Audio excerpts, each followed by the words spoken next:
पहले था भाई मैं मुस्लिम, अब हूँ एक्स मुस्लिम। ये बूढ़ी सी हो गई, ये कम मज़ेदार रह गई, कम जायके वाली रह गई है। खड़े खड़े आप तलाक दे सकते हैं। तलाक दे तो रहे हो गुरूर व कहर के साथ, मेरी जवानी भी लौटा दो मेरे मेहर के साथ। ये 72 हूरों वाला क्या कॉन्सेप्ट है, इसके बारे में क्या लिखा है कुरान में? क्या आप इस चीज को मानते हैं कि वाकई में लव जिहाद जैसी चीज हो रही है? तक आप पाकिस्तान में होते हड्डियां गल गई होती अब तक। ऐसी खूबसूरत 130 फुट की हूर, 70,000 कपड़े पहने हुए, फिर भी होगा। अनपढ़ मुस्लिम के एक हाथ में कुरान है, एक में पत्थर है। पढ़े लिखे मुस्लिम के एक हाथ में कुरान है, दूसरे में मिसाइल है। इस्लाम में आओगे तो नीचे से कटोगे, जाओगे तो ऊपर से कटोगे। किस किस तरीके से एक औरत को यूज किया जा सकता है, ये इस्लाम दरअसल ये तरीके बताता है। अब ये दिन में शादी कर रहा है, रात को बाकायदा ना जरूरी है। इस्लाम को फॉलो करने वाला तो एकदम जंगी, जिहादी, आतंकवादी है।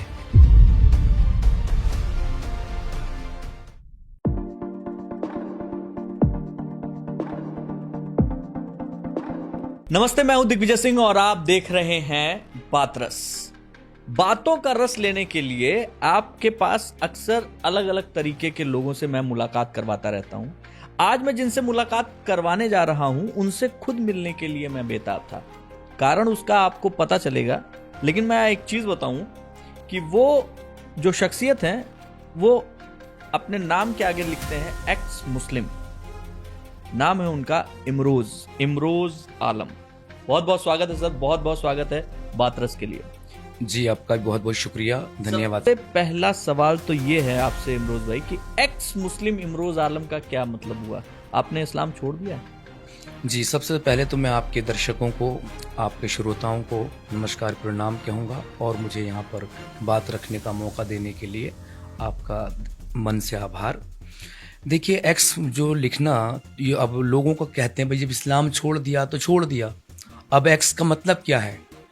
भाई एक बात बताओ, दो हस्बैंड वाइफ है, डिवोर्स हो गया, हस्बैंड ने भी कहीं और शादी कर ली, वाइफ ने भी कर ली, लेकिन उनका रिश्ता एक एक्स का रहेगा कि नहीं रहेगा?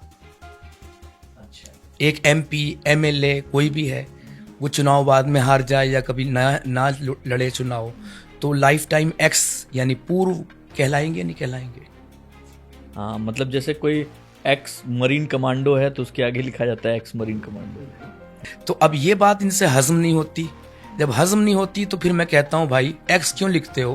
पहले था भाई मैं मुस्लिम, अब हूँ एक्स मुस्लिम। ये इसका क्या मतलब हुआ? मुस्लिम का मतलब ये हुआ, इस्लाम से अल्लाह का डर से निकाल दिया जाए तो इस्लाम कुछ बचता ही नहीं है। बहुत बड़ी बात कह रहे हैं आप।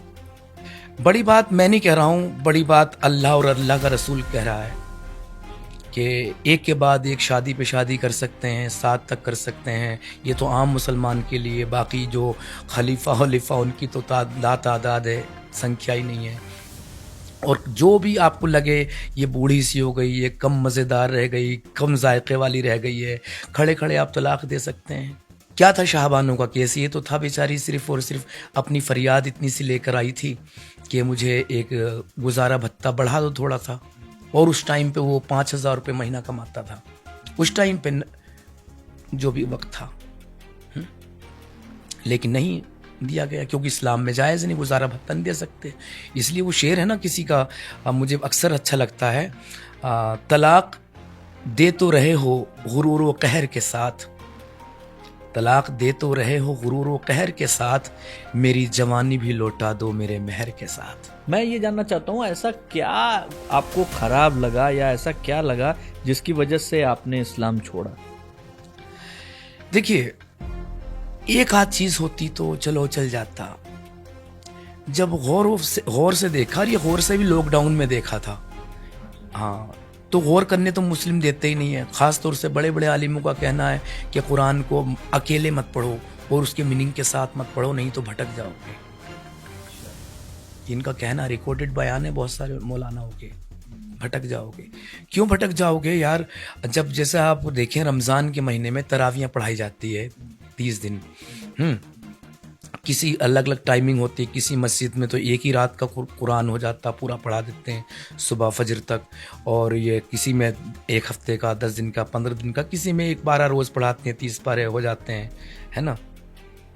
अगर उसको जिसकी जो भाषा है, जिसकी जो ज़बान है, उसमें कुरान पढ़ा दिया जाए, रोज़ एक पारा पढ़ाया जा रहा, एक चैप्टर रोज़ पढ़ाया जा रहा है, तो फिर 30 दिन जब होंगे ना, मस्जिद में सिर्फ मौलवी रह जाएगा, इमाम और उसके पीछे खड़ा हुआ मुअज्जिन, सब भाग जाएंगे।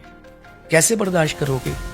कुरान में जब आएगा सूरह अल बकरा चैप्टर आयत 223, अल्लाह कह रहा है औरतें तुम्हारी खेती है, यानी अननेचुरल हैं आप। कुरान में है, मैं तो आयत नंबर बता रहा हूँ, सूरह अल बकरा चैप्टर उसकी 223 आयत साफ तौर से कह रही है।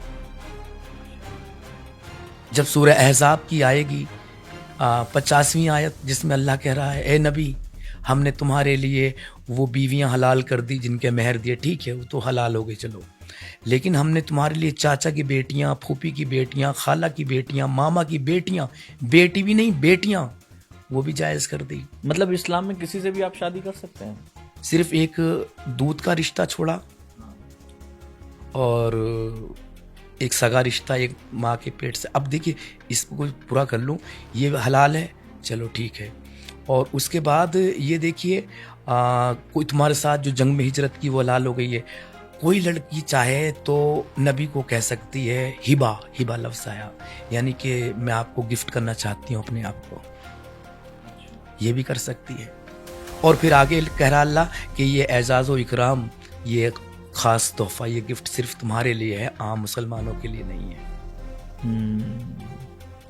तो ये जो सवाल था मैं दोबारा कर रहा हूँ, क्या इस्लाम में शादियाँ जो हैं वो आप किसी से भी कर सकते हैं अपनी सगी सिस्टर को छोड़कर, या ऐसा कुछ है कि चाचा की? देखिए मोहम्मद साहब की कोई सगी बहन नहीं थी, शायद मेरे ख्याल से इसीलिए रिश्ता बचा रह गया। और हलीमा दाई जिन्होंने दूध पिलाया था इनको, कहीं नहीं आता उसकी भी कोई खूबसूरत बेटी थी, वरना ये रिश्ता भी ख़त्म हो गया होता, क्योंकि उन्होंने मुंह बोले रिश्ते ही हराम कर दिए। आप किसी को बहन, बेटी, आंटी, फूफी, मम्मी कुछ नहीं बना सकते, बनाने के बाद आप शादी कर सकते हैं। हमारे प्यारे प्यारे आका हज़रत मोहम्मद सल्लल्लाहु अलैहि वसल्लम को एक बच्चा पसंद आया, जैद। उसे पूरे गांव, पूरे शहर, कस्बा जो भी रहा उसके सामने हाथ पकड़ के कबूल किया, से मेरा बेटा है। फिर उसकी अपनी कज़िन सिस्टर से शादी करा दी। फिर एक दिन वो पसंद आ गई आपको, डिवोर्स करा के खुद से शादी कर ली। और कुरान के इसी सूरह अहज़ाब की 40वीं आयत आ गई, मोहम्मद तुम मर्दों में से किसी का बाप नहीं। जब कुरान पहले से लोहे महफूज पे रखा था, वहाँ महफूज था, तो जब अपना बेटा बनाने जा रहे थे तभी हज़रत जिब्राइल ने जो वही लेकर आते थे, उन्होंने हाथ क्यों नहीं पकड़ लिया, ये नबी क्या करने जा रहे हो तुम तो बेटा इसको बना ही नहीं सकते, तुम तो किसी के। और मज़े की बात ये, इससे ही मज़े की बात ये हंसी आती है, वो किसी के बाप नहीं है और उनकी सारी बीवियां हमारी माएँ हैं। तो ऐसे रिश्ते को क्या कहेंगे जो एक्सेप्ट ना करें। इसमें एक चीज़ और प्रोना चाहूँगा, पॉडकास्ट शायद थोड़ी सी लंबी हो जाए तो 2 बार में भी शेयर कर सकते हैं आप। तो इसमें मज़े की बात ये कि पहले थी वो बहन ज़ैनब, जैद की बीवी, फिर वो बन गई बहू, अब वो बन गई बीवी। ये कुरान के हिसाब से बता रहे हैं? कुरान के हिसाब से तो आयत उतरी ना, उससे कुरान से साबित है, इसको तो वो नहीं करते। अब बताइए, जब उनकी सारी बीवियां हमारी माएँ हैं तो जैद की फिर वो माँ कैसे बनेगी? जो बीवी थी अब उसको माँ बना दिया। आप जिस तरीके से जो है अपनी बात रखते हैं इमरोज भाई, आपकी बातों से मुझे ऐसा लगता है कि आपको धमकी बहुत मिलती होगी। इतना बेबाक अंदाज में आपने, और जो आप कोट कर रहे हैं, चाहे वो सच है, आपके हिसाब से सच है, अगर वो सच भी है तो भी सच सुनना, इतना कड़वा सच लोग सुनना नहीं चाहते। अरे भाई फिर ये लिखा हुआ क्यों है? अब हदीसों कह देते हैं नहीं ये तो ज़ईफ़ है, कुरान की आयत उसे तो इनकार नहीं कर सकते, काफिर हो जाएंगे। अब ज़ईफ़, अरे भाई ये इतने सालों से बोले मोहम्मद साहब के, ये तो 250-300 साल के बाद लिखी गई, माना लिखी गई, तो भाई कभी तुमने इनको हटाया क्यों नहीं? जब ये चीज़ें थी, जब वो 6 साल की बच्ची से शादी कर रहे थे 53 वाले साल की उम्र में, आज तुम्हें शर्म आती है, तो ये हमने नहीं लिखा, ये तुमने हटाया क्यों नहीं, मिटाया क्यों नहीं? एक चीज़ और आपसे जानना चाहूँगा, ये आपने इस्लाम के बारे में बताया, और भी जो धर्म है, हिंदू हैं, बौद्ध हैं, क्रिश्चियन हैं, सभी धर्मों में, मतलब आपको इन लोगों से कोई परहेज, इन लोगों से इसमें कोई ऐसी त्रुटि या ऐसा कुछ देखने को मिला जिससे आप जो है इत्तेफाक, क्या आप एक्स मुस्लिम बनने के बाद कोई और धर्म जो है स्वीकार करने के लिए सोचते हैं, या फिर आप एथिस्ट हो गए हैं, आप किसी भी? नहीं, मैं एथिस्ट तो कभी नहीं था, मैं आज भी एग्नोस्टिक हूँ, लेकिन मेरी रुचि हिंदू धर्म मेरे के प्रति रही है और मैंने हिंदू धर्म बाकायदा स्वीकार भी किया है। हाँ, पूरे मीडिया में सबके सामने। ये हिंदू धर्म की सबसे पहली जो सुंदरता, जो सबसे पहली खूबसूरती, वो यही है भाई साहब कि इतना नेचर, इतना प्राकृतिक, इतना कुदरती कोई धर्म इस संसार में हो ही नहीं सकता। जहाँ पेड़ों को, ये पहले हम मुसलमान थे तो मजाक उड़ाते, तो पेड़ों को पूजते, पत्थरों को पूजते, लेकिन बाद में देखा कि जहाँ पेड़ों की पूजा हो रही है, पेड़ों के बिना ऑक्सीजन नहीं मिलेगा। जहाँ सूरज को पूजा जा रहा है, सूरज के बिना जीवन नहीं हो सकता। जहाँ जल को, थल को पूजा जा रहा है, जमीन को माता कहा जा रहा है, हर चीज हमें यही दे रही है। तो जननी को तो माँ कहते हैं। आज साइंस जिस भी ग्रह पे जा रही है जीवन खोजने, सबसे पहले पानी ढूंढ रही है। जहाँ जल होगा वहीं जीवन होगा। तो हमारे नदियों को माँ कहा गया है ना। तो ये जो सुंदरता मिलती है, ये जो खूबसूरती मिलती है हिंदू धर्म में, ये दुनिया के किसी कोने में, किसी धर्म में नहीं मिलती। क्या बात। अभी आपने एक बड़ी, बहुत बोल्ड स्टेटमेंट दिया कि डर और हटा दिया जाए तो कुछ भी नहीं है वहाँ। मुझे एक बात बताइए, एक लाइन हम बचपन से फिल्मों में, टीवी पर, हर जगह सुनते आए हैं, इनफैक्ट इस पे बहुत बहस भी होता है कि आप अगर सच्चे मुसलमान हैं तो आप मरेंगे, 72 हूरें आपका इंतजार कर रही हैं। ये 72 हूरों वाला क्या कॉन्सेप्ट है, इसके बारे में क्या लिखा है कुरान में? देखिए सर, यही तो आर है इनका, जो आर रोना है इनका, आर यही तो है। ये 72 हूरें, यहाँ भी कितनी कितनी शादियां कर लो, बीवियां रख लो, यहाँ भी मजे लो, और मरने के बाद वहाँ भी 72 इंतज़ार कर रही हो। 72 की जो बताई है इन्होंने मौलानाओं ने, रगों में एकदम झंझनाहट सी दौड़ जाती है। ऐसी खूबसूरत 130 फुट की हूर, चलो 130 फुट की है तो आपका भी कद मेरे ख्याल से 130 की होगी, तो 131-32 का आपका भी होगा, है ना।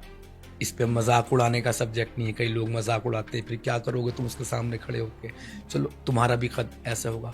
130 फुट की हूर, 70,000 कपड़े पहने हुए, फिर भी होगा सामने नजर आ रही होगी, 70,000 कपड़े पहने हुए। और जब आप उसके साथ जाएंगे, वन शॉट 70 साल का होगा। ये लिखी हुई सारी हदीसों में है। हाँ होगा। और जैसे ही आप उससे हटेंगे, फिर वो अपने कुंवारे, जब आप नजर डालेंगे दूसरी, अरे बाप रे ये तो इससे भी ज्यादा खूबसूरत है, फिर उसके साथ लग जाएंगे, जाके उससे हटेंगे, अरे बाप रे ये तो उससे भी ऊपर दर्जे की है।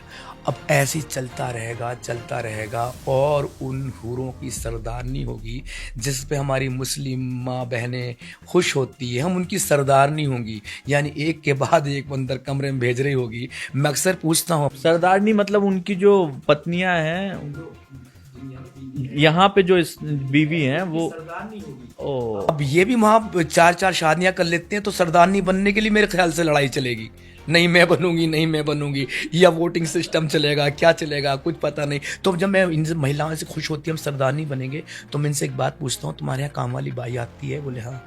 क्या अपने हस्बैंड का चक्कर चलने दे सकती हो उससे? बोले कैसी बात कर रहे हो? मैंने, यार तुम उसकी सरदारनी तो हो, जब यहाँ गवारा नहीं तो वहां गवारा कैसे?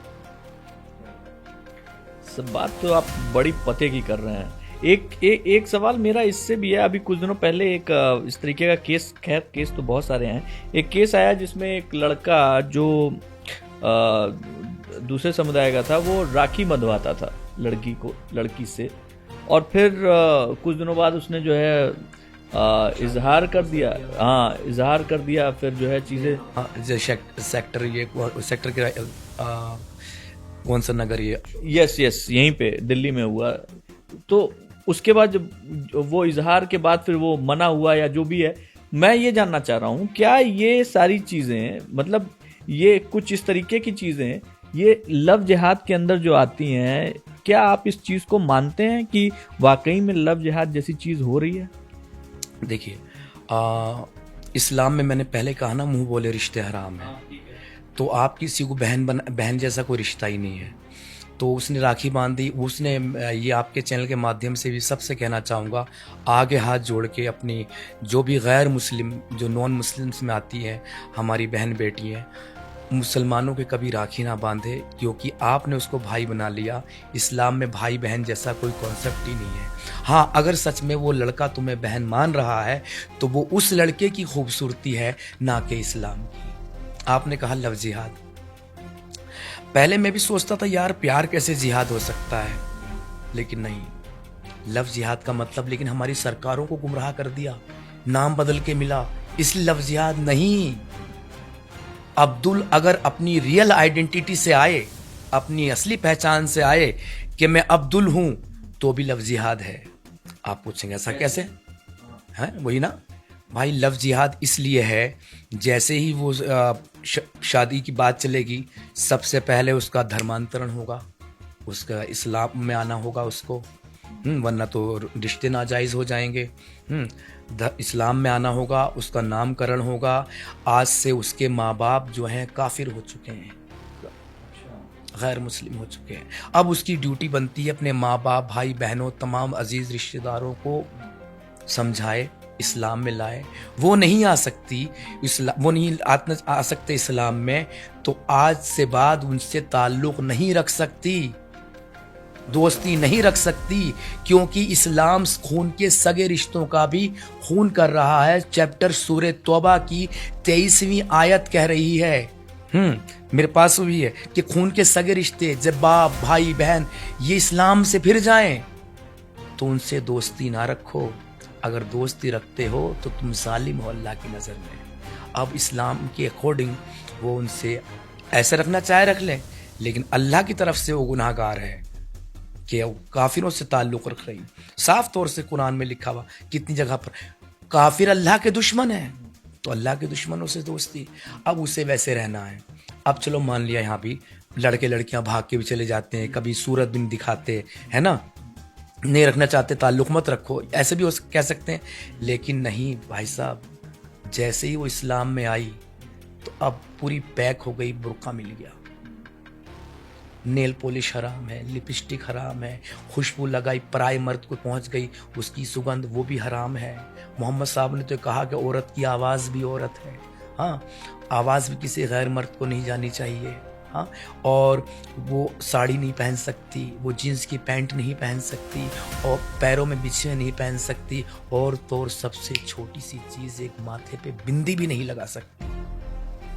गैर मुस्लिमों का कोई भी तौर तरीका नहीं अपना सकती, वरना तो वो काफिर हो गई। ये काफिर शब्द जो है वो आपका अपना एक YouTube चैनल है, उसका नाम आपने रखा है ईमान वाला काफिर, इमरोज आलम। हाँ, उसमें बताना चाहूँगा, उस पे गिरगिट का लोगो लगा हुआ है, ईमान वाला काफिर, आई से ईमान वाला काफिर।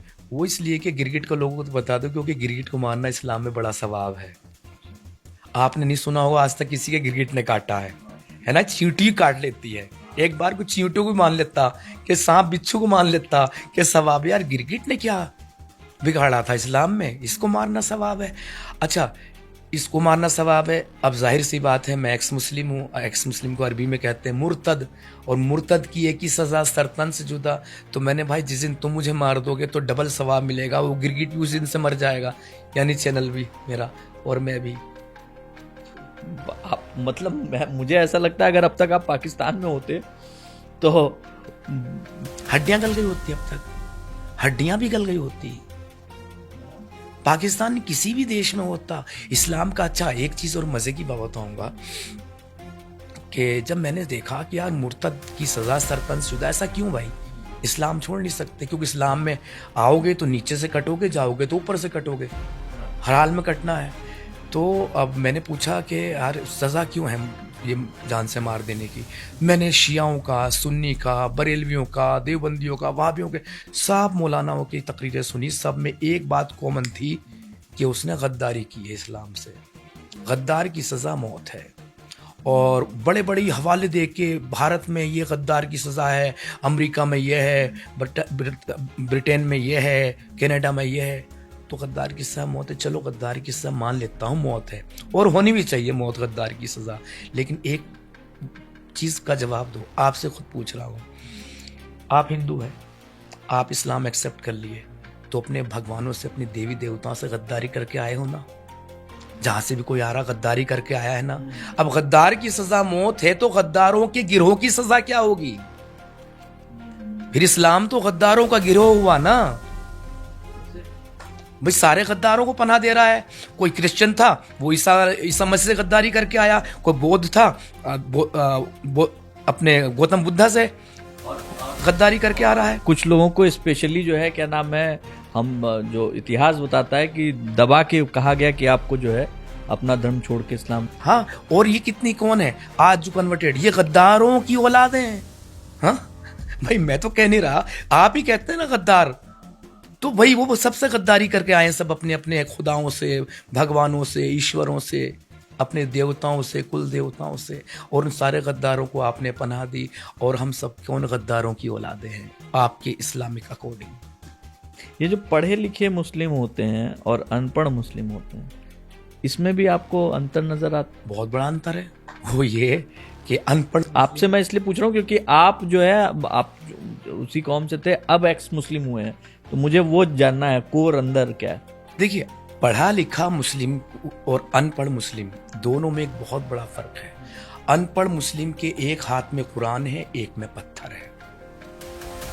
अनपढ़ मुस्लिम के, और पढ़े लिखे मुस्लिम के एक हाथ में कुरान है, दूसरे में मिसाइल है। वो ओसामा बिन लादेन पे शक करोगे क्या? सॉफ्टवेयर इंजीनियर था, डिग्री वाला था, पढ़ा लिखा था, और चेहरे से मुझे बहुत मासूम दिखता है वो, मगर इस्लाम ने उसकी सारी मासूमियत छीन ली, खोखला कर दिया, हैवानियत भर दी। पढ़ा लिखा था ना।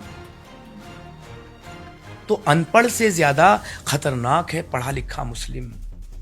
कनाडा में आया था ना एक डॉक्टर था, कितने यहूदियों को मार देता था इलाज के दौरान। ही अभी न्यूज आई थी पिछले, पढ़ा लिखा यार डॉक्टर था, उस अनपढ़ कहेंगे क्या? क्या करता था इलाज के दौरान? ही सुला देता था। लेकिन आतंकियों का वाकई एक चीज तो है कि उनका कोई मजहब नहीं होता। वो तो एक तरीके से देखा जाए तो वो सिर्फ और सिर्फ जो है लोगों को मारते हैं। उनका ध्येय यही है कि किसी भी तरीके से आतंक फैलाना है, नफरत फैलाना है, साजिशें रचनी है। वो साजिश कैसे भी कामयाब हो।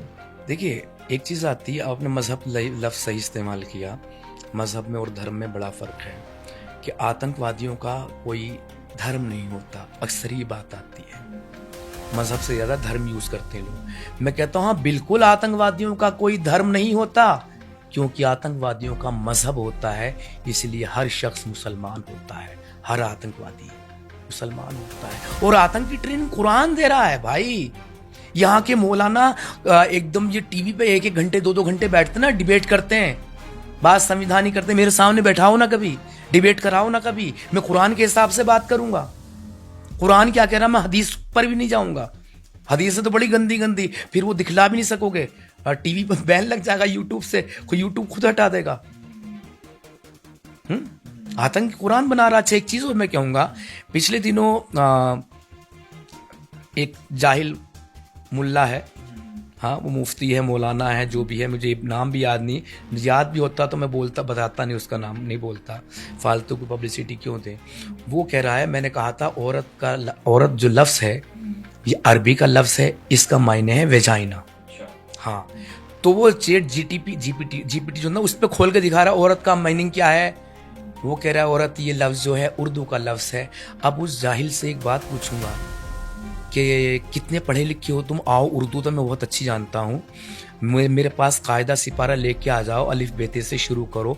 औरत लफ्ज़ अरबी का है, टोटल अरबी का है, फिरोजुल लुगात में दर्ज है, अरबी का है। उसमें औरत का मतलब शर्मगाह लिखा हुआ है, हाँ, और उसमें क्या है, उर्दू का लफ्ज़ है। अरे उर्दू के पास लफ्ज़ कहाँ से आए? उर्दू तो सारी भाषाओं से मिलके बना है। इसमें अरबी है, इसमें फारसी है, इसमें हिंदी भी है, इसमें संस्कृत भी है, इंग्लिश भी है।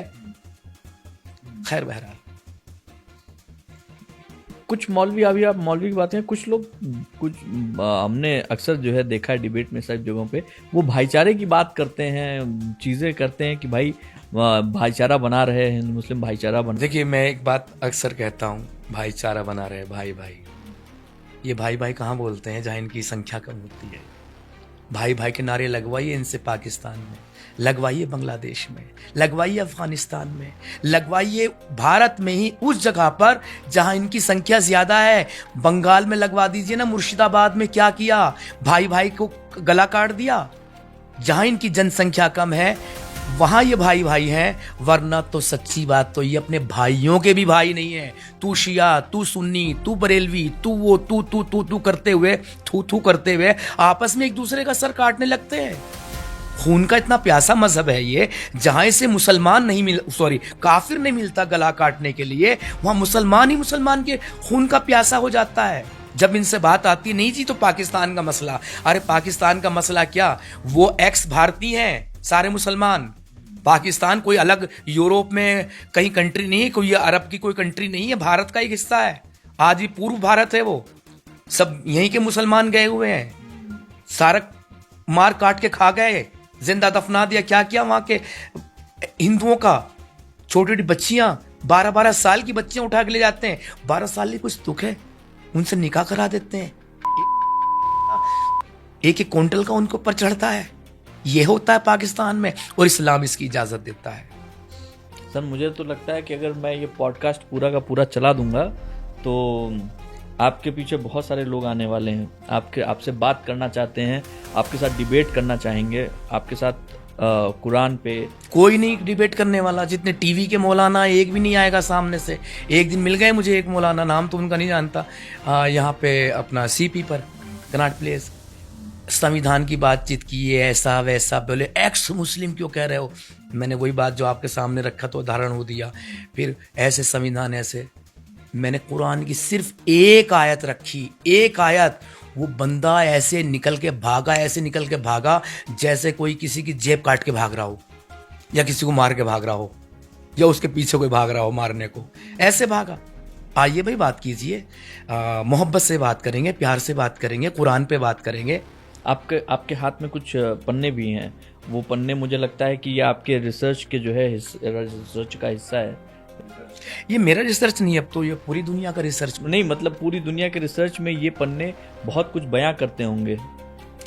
कहीं से ही पढ़ लो भाई साहब, सूरह अल बकरा की आयत 244 कह रही है, अल्लाह की राह में लड़ो और जान लो कि अल्लाह सुनने वाला, जानने वाला। लड़ो।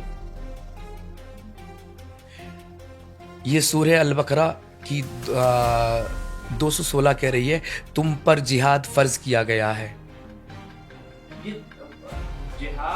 और ये जिहाद को क्या कहते हैं, नर मुलायम करके। नहीं, जिहाद है अपने अंदर बदलाव लाना। हम नमाज को चलते हैं, अंदर से हमें शैतान रोक रहा है, लेकिन हम चले, ये भी एक जिहाद है। अरे भाई, जिहाद का मतलब सीधा कत्लो क़िताल है, सर तन से जुदा करना है। जिहाद का मतलब काफिर अल्लाह के खुले दुश्मन हैं। आप बात करते हैं तफसीरों की, जब सूरह तौबा की बात करते हैं, नहीं जी उन्होंने वादा तोड़ा था, मायदा तोड़ा था, इसलिए उन्हें मारने काटने की बात कही गई है। तो भैया यहाँ कौन सा वादा तोड़ दिया 23 नंबर आयत में कि जो इस्लाम छोड़ दे उनसे दोस्ती ना रखो। यहाँ कौन सा वादा तोड़ दिया? हाँ, ये 23 नंबर आयत है सूरह तौबा की, यहाँ कौन सा वो तोड़ दिया? अरे आप ये गुस्ताख रसूल की सजा सरतन से जुदा जो करते हैं ना, अरे सारे धर्मों की, सारे मजहबों की, सारे पंथों की, सब सारी आइडियोलॉजी की, सबकी बुराई, सबकी गुस्ताखी तो खुद कुरान कर रहा है। कुरान कर रहा। अभी एक चीज कह दूं, कितनी मैं सुन के चौंक गया। एक बड़ा मशहूर मुफ्ती है, इसका तो मैं नाम लेता हूँ, बड़ा प्यारा सा चेहरा, बड़ा खूबसूरत इंसान देखने में लगता है, लेकिन अंदर से वही एक जिहादी है जैसे ओसामा बिन लादेन। तो उससे एक ने पूछा, लाइव था, मुफ्ती साहब मैं एक बात पूछने आया हूँ, एक तरफ कोई मूर्ति पूज रहा है और एक कोई छोटी सी किसी बच्ची बलात्कार कर रहा है, बच्ची लफ्ज यूज किया, तो गुनाहगार कौन है? वो सोचने में 3 सेकंड नहीं लगाता, मूर्ति पूजक। यह है इस्लाम। अल्लाह सारे गुनाह माफ कर देगा, आपकी चोरी, डकैती, हरामखोरी, लूटपाट, कत्लेआम, बलात्कार, सबको माफ कर देगा। सिर्फ इस बात को माफ नहीं करेगा कि मेरे सिवा किसी और को क्यों माना। यार ऐसा जलने वाला है अल्लाह। ये तो हस्बैंड वाइफ के बीच की बात होती है।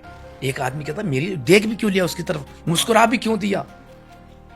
इतना जलनखोर अल्लाह माफ नहीं करेगा अल्लाह इस बात को। एक सवाल हलाला पे है, ये इस हलाला शब्द को जो है थोड़ा डिफाइन कीजिए, क्या है ये और ये क्यों है? देखिए, जो भी हलाला कुछ सूरह अल बकरा में आई है, जो भी हलाले की उससे इनकार करता है, बहुत सारे लोग कहते नहीं हलाला हराम है, अल्लाह के रसूल ने तो लानत भेजी हलाला करने वालों पर। मैं भी कहता हूँ बेशक लानत भेजी है, लेकिन कैसे लानत भेजी है? पहली बात तो अगर लानत भेजते तो अल्लाह के रसूल कुरान से बड़े बन जाते, अल्लाह से बड़े बन जाते। हालांकि बड़ा इन्होंने बना रखा ऑलरेडी, अल्लाह की गुस्ताखी बर्दाश्त कर लेंगे, मोहम्मद की नहीं करेंगे। ठीक है, तो किस किस तरीके से एक औरत को यूज़ किया जा सकता है, ये इस्लाम दरअसल ये तरीके बताता है। आपने अपनी बीवी को तलाक दे दी, बाद में आपको अफसोस हुआ, हाँ ये मुझसे क्या हो गया, उस समय ऐसा कर दिया, अब वो आपके लिए हराम हो चुकी है, नाजायज़ हो चुकी है, अब उसे किसी और के साथ शादी करनी है, फिर वो तलाक देगा तो निकाह होगा। तो ऐसे जो अभी दिन में शादी कर रहा है, रात को बाकायदा करना ज़रूरी है, फ़र्ज़ है, और सुबह को तलाक दे दो, तो अल्लाह के रसूल ने इस हलाले को ऐसा हलाला करने वालों पे लानत भेजी अल्लाह की, कि नियत से तुम हलाला कर रहे हो कि कल तलाक दे दूंगा, यह हलाला हराम है, लानत है ऐसे लोगों पे। क्योंकि असली हलाला तो मोहम्मद सल्लल्लाहु अलैहि वसल्लम ने बुखारी शरीफ में साफ तौर से कहा, हदीस देख लो 5261, कहा कि जब तक तुम उस औरत का मजा चख ना लो तब तक तलाक नहीं देनी। वो मजा चखने में 6 महीने लग जाए या 6 साल लग जाए, और जब तुम देख लिया कंप्लीट, पेट भर गया, तलाक तलाक तलाक, गाल पे 3 थप्पड़, तलाक तलाक तलाक। अब वो शोहर उसे करेगा यूज, पसंद करेगा शादी के लिए, नहीं करेगा, इतनी यूज हो गई है। अब ये क्या कहते हैं, वो मुल्ला बेईमान हो गया, याश है, उस लड़की को छोड़ नहीं रहा, तलाक नहीं दे रहा हलाला के नाम पे। अरे वो गलत नहीं है, वो गुनाहगार नहीं है, वो अल्लाह के रसूल की सुन्नत फॉलो कर रहा है। हाँ, जो बुखारी की मैंने बताई, एक और है 2639, इसमें भी औरत को भी मजा चखना है। इन दोनों हदीसों में एक आदमी को भी मजा चखना पूरा उस औरत का, तब हलाला होगा, और औरत को भी पूरा मजा चखना है, तब हलाला होगा। जितनी बातें हुई है उसमें तो कहीं इमरोज भाई हमें लगता नहीं है कि महिलाओं के लिए आपके हिसाब से उस पर्टिकुलर समुदाय में, धर्म में कोई इज्जत विज्जत है या नहीं है? अरे सर, जब लफ्ज़ ही औरत मिला, वेजाइना, आप किसी को वेजाना वेजाना कह के ए शर्मगाह, ए योनी धरा कहेंगे तो क्या उसे इज्जत दे रहे हैं? आपसे पूछता हूँ, इज्जत दे रहे हैं? तो औरत लफ्ज़ ये वो किया यहीं से। फिर निकाह का मतलब विवाह नहीं है, फिरोजुल लुगात में साफ तौर से लफ्ज़ आप इसमें फिर ये कहते हैं महर तो इन्होंने जोड़ दिया, कुरान में महर लफ्ज़ नहीं है, उजरत कि उसको, जैसे आप किसी गए वेश्यालय में, आपने अपनी ज़रूरत पूरी की, उसको पैसे दिए, और पैसे पहले मांगती है वो। जो अब मैंने एक काम किया था एक स्टोरी पे, उसमें दिखाया था, तो ऐसे ही पैसे पहले देने पड़ेंगे आपको। तो ये है। अब चलो बात यही नहीं रुकती, अल्लाह के रसूल ने क्या कह दिया, आधा दिमाग है यार। आपकी माँ पाल पोस के आपको बड़ा करने वाली, आपको संस्कार देने वाली, उसके अंदर आधा दिमाग था।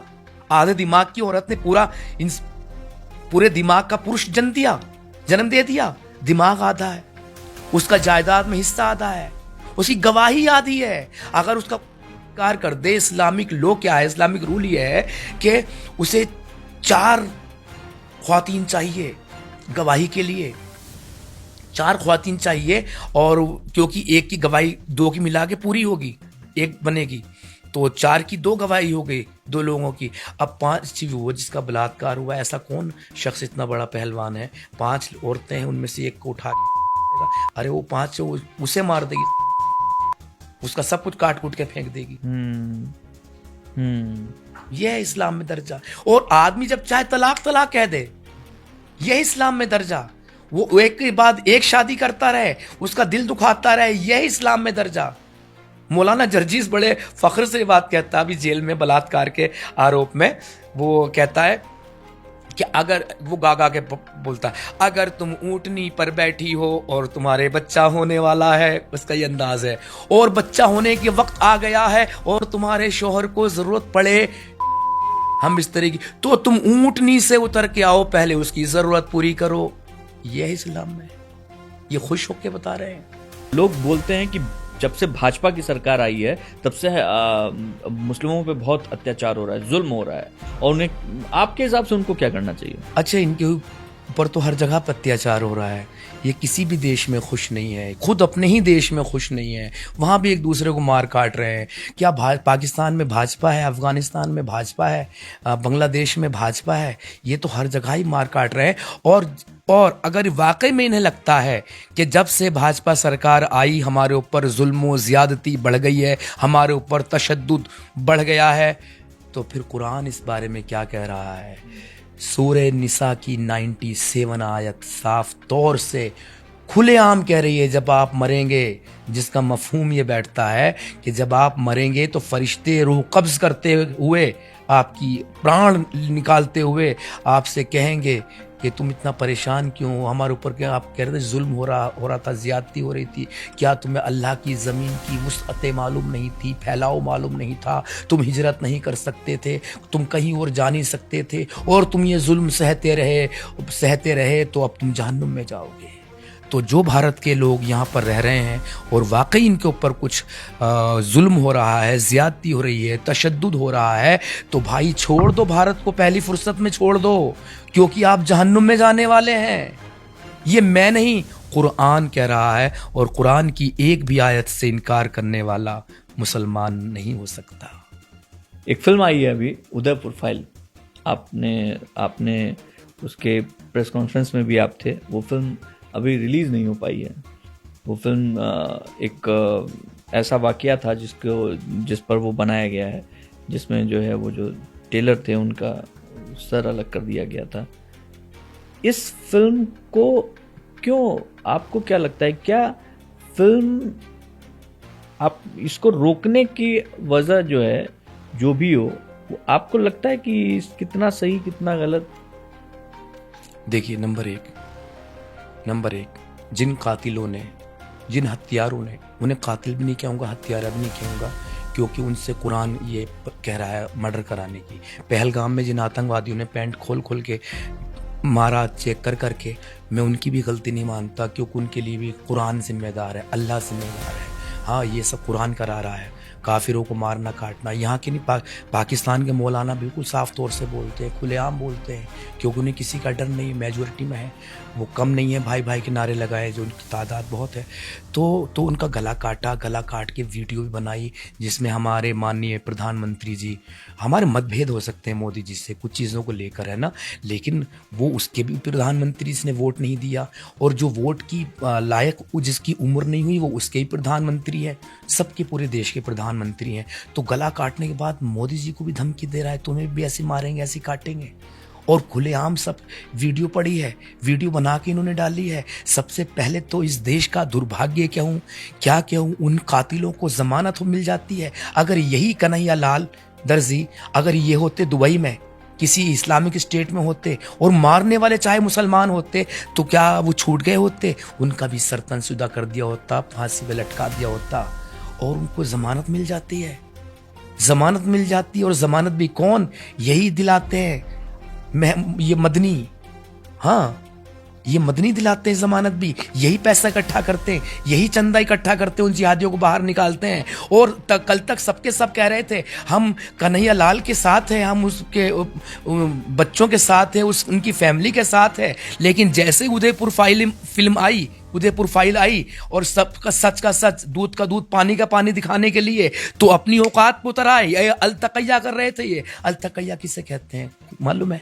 अलतकैया इसे कहते हैं काफिरों को बहलाओ फुसलाओ, झूठ बोलना कि नहीं जी ऐसा नहीं है, तुम तो मेरे भाई हो, लेकिन जहां मौका लगेगा भाई का से कहते हैं या तो कलमा पढ़ ले, वरना सरतान से जुदा हो जाएगा। इसे कहते हैं अलतकैया। ये कल तक जो रो रहे थे, आर कर रहे थे कन्हैया लाल जी के कातिलों के साथ, हाँ, हम इनके फैमिली के साथ खड़े, हम कहाँ गया इनका भाईचारा, कहाँ गया? भाई जब फिल्म में गला कटते दिखाया, बहुत अच्छे एक्टर हैं अपने ये विजयराज जी, हाँ, तो उन्होंने रोल किया, वहां तो विजयराज का गला कट रहा है ना। जब गला काटने पर वीडियो पर प्रॉब्लम नहीं है तुम्हें, तुमने क्योंकि खुद वो वीडियो आज ही पड़ी है, कितने लोग आए। अगर वाकई में ये जिहाद पसंद मुसलमान ना होते तो जेल से छूटते ही उसको पत्थरों से मार मार के कुचल कुचल के मार देते कि ऐसे कातिलों को के लिए समाज में जगह नहीं है। बस इन्हें इसलिए फिल्म रोक रहे हैं ताकि कहीं हिंदू गलती से जाग ना जाए। इन्होंने तो कश्मीरी फाइल को भी रोकने की कोशिश की, हालांकि जितना दिखलाना चाहिए था उस फिल्म में उतना नहीं दिखाया इसे, फिर भी जितना छोटा सा बस एक इन्फॉर्मेशन तक ही है। इन्होंने तो विरोध किया था केरला स्टोरी पर भी, जो कि सच है, देखने को मिल रहा है ना। एक जिहादी झांगुर बाबा कौन है ये दिख रहा ना, साबित हो रहा है ना, केरला स्टोरी साबित हो रही ना, सही। हाँ, अब ये कहीं हिंदू जाग ना जाए, लेकिन हिंदू अगर जाग गया, जागने का मतलब जितने कट्टर मुसलमान हैं, अगर इनसे आधा भी कट्टर हो गया हिंदू अगर जाग गया तो मुसलमानों के लिए एक ही नारा गूंजेगा पूरे भारत की फजाओं में, भारत की हवाओं में, कि जाग जाओ, यानी छोड़ दो सब चीजें, जाग जाओ या फिर भाग जाओ, जागो या फिर भागो। आपको लगता है कि कि अभी जिस तरीके से अभी भाजपा काम कर रही है, जिस तरीके से सरकार काम कर रही है, वो तरीका ठीक है काम करने का? योगी जी जिस तरीके से काम, भाई देखो, मैं योगी जी का तो फैन हूँ।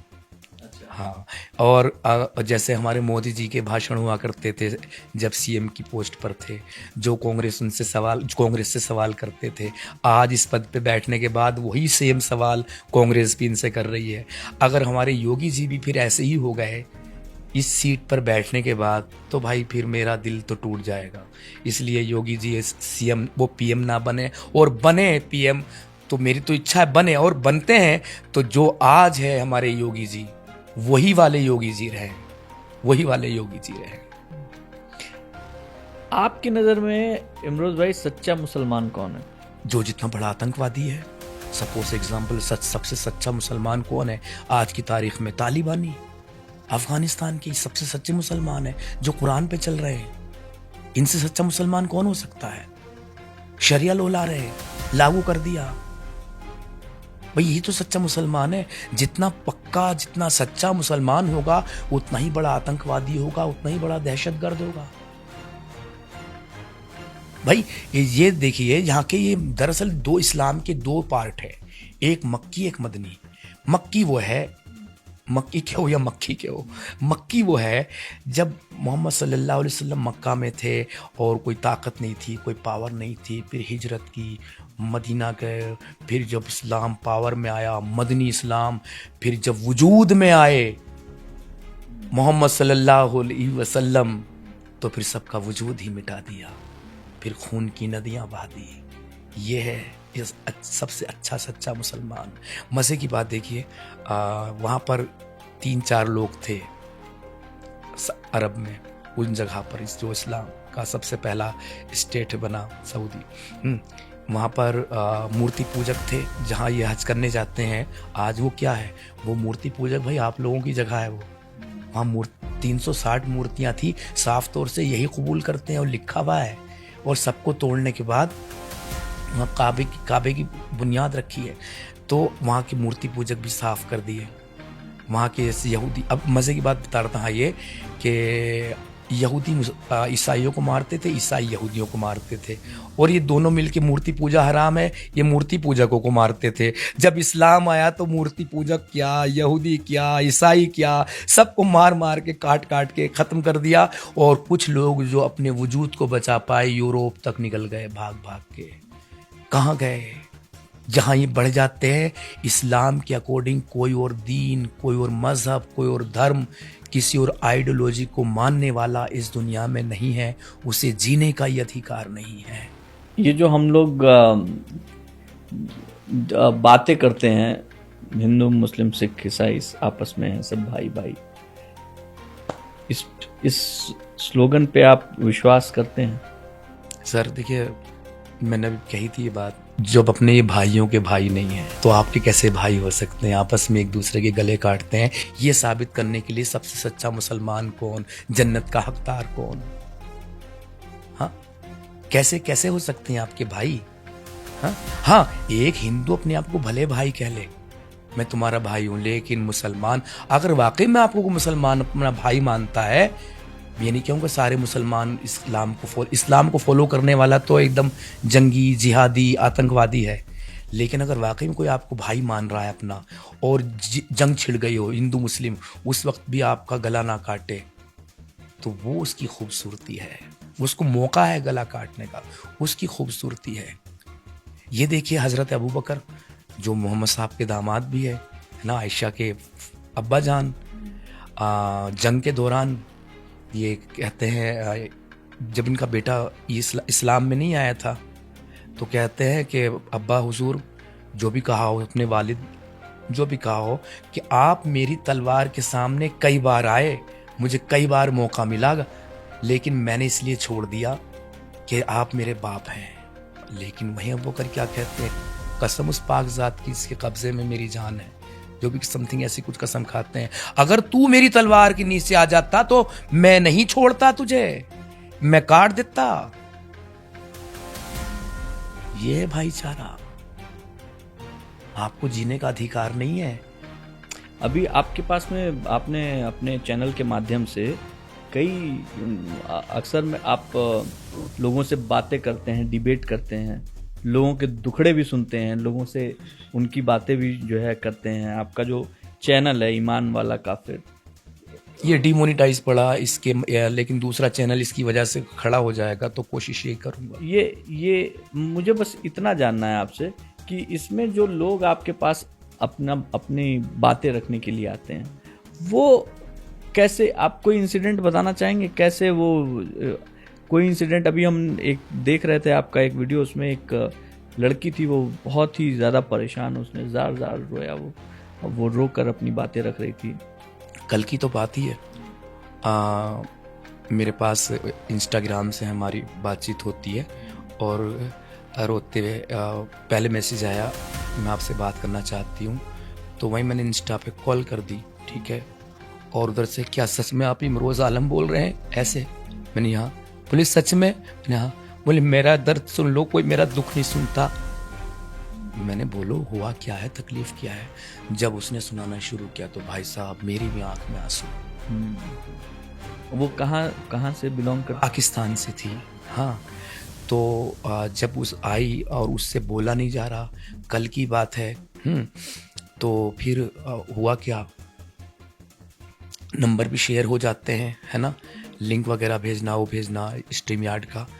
तो उसने मुझसे बातचीत की और फिर बहुत शुक्रिया कि मेरा दर्द बाहर आया, ये आया वो आया। बोले मैं तो अपने आप को सनातन ही मानती हूँ, मैं गलती से यहाँ पैदा हो गई, मेरा उठना बैठना चलना फिरना सब का सब मेरा एक सनातनियों वाला है, हाँ। और उसने मुझसे कहा देखो कभी भी आप अपनी तरफ से एक कॉल भी नहीं करना, मैसेज भी नहीं करना, जब भी बात करूँगी मैं ही बात करूँगी। मैंने कहा मुझे कभी इत्तेफाक से गलती से भी फॉरवर्ड हो जाता मैसेज तो मुझे ब्लॉक रखना। लेकिन फिर रात को 9 बजे फ़ोन आता है, उसका हस्बैंड फ़ोन करता है, हाँ भाई कौन है तू? मैंने जी कौन बोल रहा तू? मैंने भाई तमीज़ से बोलो, ये बात हुई तेरी यहाँ पे 18 मिनट इस नंबर पे। मैंने बोला मैंने भाई वो रिसेप्शन पे मेरा फ़ोन रखा था, क्या पता कैसे बात हुई। अच्छा, फिर उधर से वो लड़की रो रही है, अब उसे मार दिया या नहीं कर दिया, गलती से उसकी यूट्यूब में देख लिया होगा, अपनी वीडियो देख रही होगी, हिस्ट्री में उसका मैसेज रह गया होगा, तो क्या कर दिया होगा। एक कश्मीर से एक बंदा फ़ोन करता था हमेशा, एक्स मुस्लिम था, बड़ा पढ़ा लिखा, अरबी में डिप्लोमा किए हुए, हाँ। तो 1.5 साल से आज तक कुछ पता नहीं है। आज मैं आपके सामने बैठा हूँ, आप कहें क्या कहाँ लापता हो गया। जिस दिन मेरा नंबर न लगना बंद हो जाए सब कुछ तो सोच लेना मेरा भी सर तन से जुदा हो गया। अब इमरोज भाई डर नहीं लगता? ये वाला डर है ना जो अल्लाह का डर था इस्लाम में रहते हुए, अल्लाह को ये सज़ा देगा, अल्लाह वो सज़ा देगा, सज़ा भी ऐसी ऐसी है आपके पिछवाड़े में जंजीर डाल के जहन्नुम में मुंह से खींचेगा, सज़ाएं भी इतनी गंदी गंदी है। तो वो जो था ना जहन्नुम का अजाब, कब्र का अजाब, ये वे वो जो डर था ये डर तो कुछ भी डर नहीं है साहब, मरना तो आपको भी है मुझे भी। मैं तो कहता हूं मुझे मारने वाला भी एक दिन मरेगा, ये डर क्या। हाँ बस एक बात कहता हूँ जिहादियों, तुम्हारे यहाँ झटका हराम है, हलाल करते हो, जैसे मुर्गे बकरे काटते हो, धीरे धीरे तड़पा तड़पा के मारते हो, लेकिन मेरे लिए एक बार झटका स्वीकार कर लेना, उड़ाओ तो एक ही झटके में गर्दन उड़ाना फटाक से। अब मुझे ऐसा लगता है इमरोज भाई, हम लोग जो बातचीत किए वो बहुत बेबाक बातचीत किए, और उम्मीद करते हैं कि बहुत सारे सवाल आने वाले हैं इस पॉडकास्ट को ऑन एयर करने के बाद। बहुत सारे सवाल। मैं एक चीज़ और बोल दूं आपको, जैसे मेरा नंबर पब्लिक है, कोई भी शख्स कोई भी इस्लाम पर बात करना चाहता है तो मुझसे प्लीज़ कृपया करके एक तो गालियाँ देना देखो बंद कर दो। मेरी माँ बहन को तुम गालियाँ देते हो, माँ तो इंतकाल कर गई, मेरी माँ तहज्जुद गुजार थी, तहज्जुद तक की नमाज़ पढ़ के सोती थी। मेरी बहन आज भी मुसलमान है, मेरे पापा भाई सब मुसलमान हैं जो कि मुझसे रिश्ता नहीं रखते, और तुम उनको गाली देते हो, अपने मुस्लिमों को गाली देते हो। जब मेरी माँ बहन को गाली देते हो तो तुम अपनों को गाली दे रहे हो, वो तो मुझसे कोई रिश्ता नहीं रखते। हाँ अगर तुम इस्लाम पर बात करना चाहते हो तो मुझसे 1 to 1 नहीं करता, मैं करता हूँ, मेरे चैनल पर आओ, लाइव डिबेट करते हैं, और एक टॉपिक भी तुम ही रख लो, कुरान से नहीं भागेंगे हम। और ये जो कहते हैं ना कुरान की आयत पढ़ के सुनाते लकुम दीनुकुम लिए, हमारा दिन हमारे लिए, तो लोग सोचेंगे हाँ यार ये तो ये ऐसा कर रहा है, इमरुल आलम तो झूठ बोल रहा था। अरे भाई ये आयत कब थी, जब इस्लाम वजूद में नहीं था। मक्की आयत तो कमज़ोर सी नरम सी उतरती थी, जब वजूद में आया सबका वजूद मिटा दिया। तो मेरा चैनल ईमान वाला काफिर गिरगिट का लोगो लगा हुआ है, मेरा नंबर सारी चीज़ें हैं, एक बार सुन लीजिए नंबर भी 7039339864। आप डिबेट में आइए, जहाँ भी आप खैर मिलने की बात करते हैं, लोकेशन क्या है, ऐसे ऐसे मुझे पटाते हैं। लड़कियाँ भी मुस्लिम लड़कियाँ वो बन के एक्स मुस्लिम बन के, लड़के भी एक्स मुस्लिम बन के, हाँ लेकिन औकात एकदम सामने आ जाती है जब मैं कलमा पढ़वाता हूँ एक्स मुस्लिम वाला जो गुस्ताखियों से भरा हुआ है, चेक करता हूँ। वैसे मैं कोई गुस्ताखी नहीं करता, आपके मोहम्मद सल्लल्लाहु अलैहि वसल्लम ही बोलता हूँ। और मैं मानता हूँ वो पढ़े लिखे थे या नहीं थे, लेकिन एक सुपर लीडर थे, लीडरशिप बहुत मजबूत थी कि उन्होंने बुराइयों को अपनी अच्छाइयों में बदल दिया, और हम अच्छाई को भी अच्छा कह के साबित नहीं कर पा रहे। जिसको आज 200 करोड़ दुनिया में फॉलो कर रहे हैं, अब तक कितने अरबों गुजर चुके हैं 1400 साल से, तो कोई आम इंसान नहीं थे। लेकिन जितनी बुराइयां फैलाई उन्होंने, काश के उतनी अच्छाइयां फैला देते तो आज ये मुसलमान चलते फिरते देवतुल्य फरिश्ते होते। हर कोई अपनी आप कहता जी मुझे मुसलमान बना लो, मुझे मुसलमान बना लो। फॉर एग्जांपल आपकी छोटी सी मिसाल देता हूँ, आपने कभी मुस्लिमों में वृद्धाश्रम देखे? नहीं, वृद्धाश्रम तो नहीं देखा है सर। मैंने भी आज तक नहीं देखा, कहीं होगा, मैं नहीं कह रहा नहीं होगा, होगा कहीं ना कहीं। क्यों नहीं होगा? मोहम्मद साहब को अपने माँ बाप का प्यार मिला नहीं, तो उन्होंने माँ बाप का जो दर्जा जो रुतबा इस्लाम में रख दिया।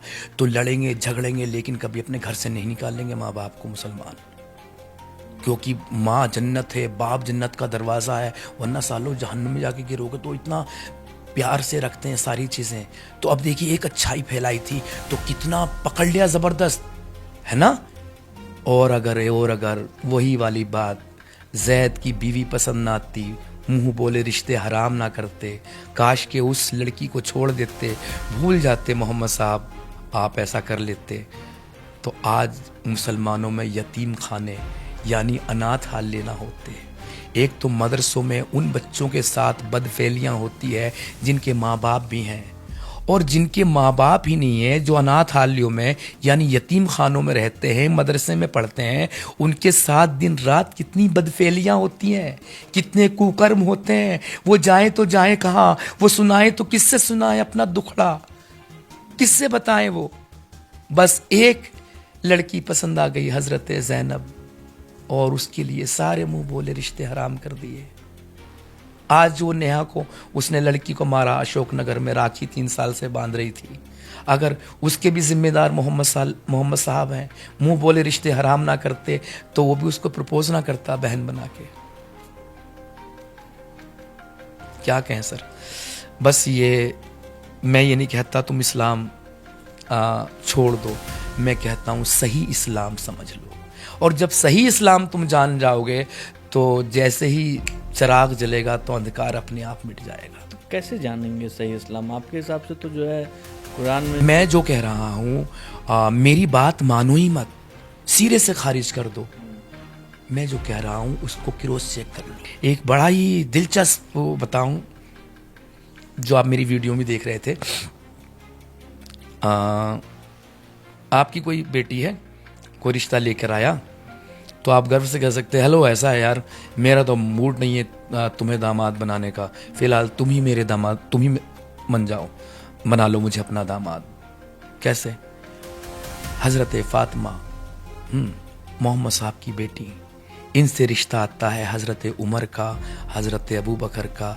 तो हालांकि 13-14 साल की रही उस टाइम पे, तो आपने कह दिया नहीं इसकी उम्र कम है। बेटी के लिए वो एक अच्छे बाप थे।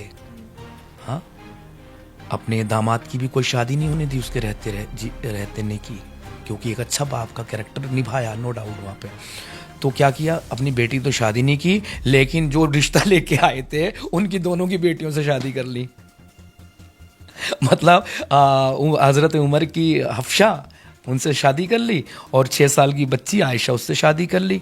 अब वो खुद ही तोड़ दिया नियम, उसे छोटी कह दिया था ना फातिमा को, खुद ही 6 साल की बच्चे से कर लिया। लेकिन हमारे उमर भी बड़े छटे हुए थे, फिर उन्होंने जो कांड किया।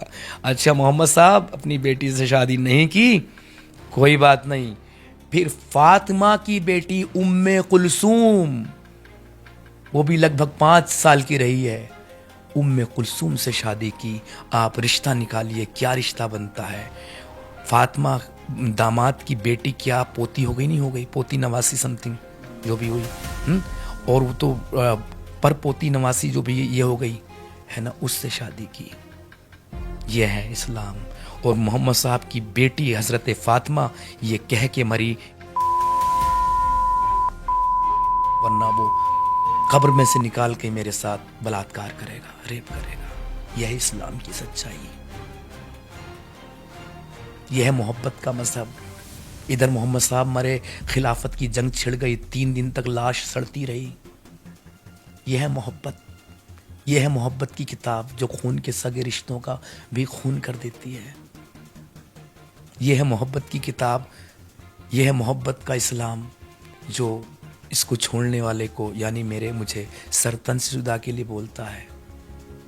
मैंने कहा जब जितनी सी बात तो रखी थी अपने घर परिवार फैमिली में रिश्तेदारों में, देखो भाई मैं नमाज वमाज पढ़ने नहीं जाऊंगा, मैंने छोड़ दिया इस्लाम को, तो मुझे मेरे हाल पे जीने देते ना। आज जो कहते तुमने छोड़ दिया तो छोड़ दिया, तू बोल क्यों रहा इस पर? अरे भाई वो ऑप्शन मैंने दिए थे पहले, मैं इस्लाम को नहीं मानता, लेकिन मुझे मजबूर किया गया, मुझे मजबूर किया गया, मानो मानो मानो।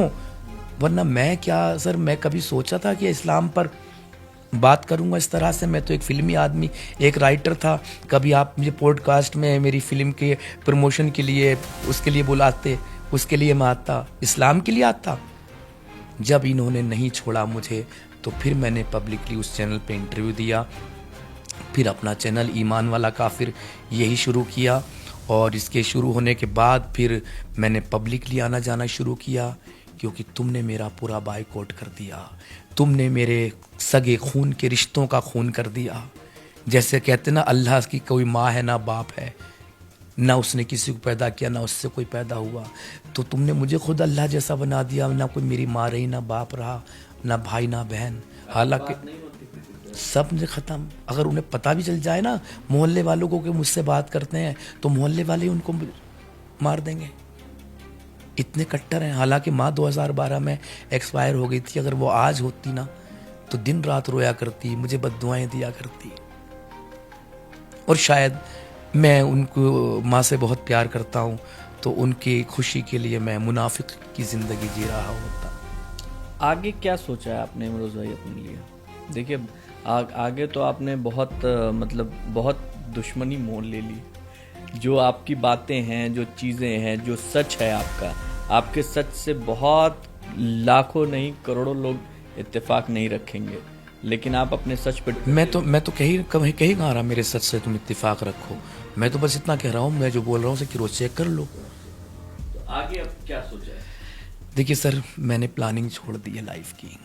हाँ, बनना तो कुछ और था। बन के एक राइटर डायरेक्टर बन के बैठता, आपके सामने बात करता, लेकिन एक्स मुस्लिम बन के बैठा हूँ, इस्लाम पर बात कर रहा हूँ। आगे मेरा मकसद है, मुझे ऐसे लोग मिले, ऐसे फंडर मिले जो कहे लो ये पैसे हैं, इन्हें तुम फेंक दो देश के लिए। तो मुझे मदरसा फाइल भी बनानी है, क्या क्या होता है। मुझे इस्लाम की रियलिटी की कई फिल्में बनानी है। वो हालांकि सेंसर बोर्ड उन्हें पास नहीं करेगा, ये भी मालूम है। OTT प्लेटफॉर्म भी उनको नहीं लेंगे, अमेज़ोन वगैरह वगैरह, ये नेटफ्लिक्स वगैरह ये भी नहीं लेंगे। मैं उसको फ्री ऑफ कोर्स रखूँगा। जाओ डाल दी यूट्यूब पे, सब डाउनलोड कर लो, क्या पता शाम तक ये डिलीट कर दे यूट्यूब। और बांटो, देखो, भेजो, घर घर पहुँचाओ, फ्री ऑफ कोर्स। अभी फिलहाल कोई किताब विताब पढ़ रहे हैं? मैं किताब लिख रहा हूँ, मैंने इस्लाम क्यों छोड़ा, और उसकी शुरुआत जो की मैंने बहुत एकदम बच्चे जैसी छोटी छोटी बातों से, लेकिन जैसे से आगे बढ़ती जाएगी वैसे से खूंखार और ख़तरनाक होती जाएगी। भाई ये भी है, ये भी, ये भी, ये भी। तो उस किताब पे मैं काम कर रहा हूँ। नाम कुछ और भी हो सकता है उसका, मैंने इस्लाम क्यों छोड़ा। एक सुल्तान हैरिस जी हैं इधर, पाकिस्तानी एक्स मुस्लिम हैं, ऑस्ट्रेलिया में रहते हैं। मैंने सबसे पहले उन्हीं को सुना था। हाँ, वरना तो मैं सोच रहा था मैं यार मुनाफिक बन के रहूँगा, मेरी आइडियोलॉजी का, मेरी सोच का तो कोई भी इंसान नहीं है। लेकिन जब सुल्तान हैरिस और गालिब कमाल एक वो भी एक्स क्रिश्चियन है, पाकिस्तानी है वो भी, तो भाग के उन्होंने भी कहीं रहते हैं, जान बचाई, तो दोनों साथ में काम करते थे। जब मैंने देखा यार सुल्तान हैरिस ये तो मेरी इसी बात कर रहा है, ये एक्स मुस्लिम लगा रहा, कुछ एक्स मुस्लिम भी होता है, तो तब पता चला हाँ यार अभी इससे जब इसे छोड़ दूंगा तो फिर एक्स मुस्लिम हो जाऊंगा। इमरोज़ भाई, मैं आपका बहुत बहुत शुक्रिया अदा करता हूँ। बेबाक तरीके से आपने अपनी बात रखी, और बात रस में आपके अगर बहुत सारे सवाल होंगे ज़रूर देखने वालों के, मैं आपको कमेंट बॉक्स खुला छोड़ रखा हूँ, आप इस पर कमेंट कर सकते हैं। नंबर जो है वो आपके पास में पहुँच चुका है इमरोज़ भाई का, फिर से दे देता हूँ। ईमान काफिर वाला, ईमान वाला काफिर, इसको ध्यान में रखिएगा। ये इमरोज़ भाई से बात करनी है तो आप सीधे ईमान वाला काफिर पे पहुंचिए, डायरेक्ट मिलेंगे। और प्लीज़ उसमें लाइक कीजिएगा और अच्छे अच्छे कमेंट कीजिएगा, क्योंकि हमारे प्यारे प्यारे मोमिन भाइयों ने इतनी रिपोर्ट मार रखी। पिछले 1.5 साल से मैं डीमोनेटाइज चैनल चला रहा हूं, और उस अच्छे कमेंट करेंगे तो क्या पता यूट्यूब को तरस खा आ जाए और मोनेटाइज कर दे, वरना कभी भी उड़ भी सकता है, ये भी हो सकता है। बिल्कुल, हम इसका पार्ट 2 ज़रूर करेंगे और बहुत जल्द करेंगे। थैंक यू सो मच अपना समय देने के लिए। बहुत बहुत शुक्रिया, और आप दर्शकों को भी बहुत बहुत आभार व्यक्त करता हूँ।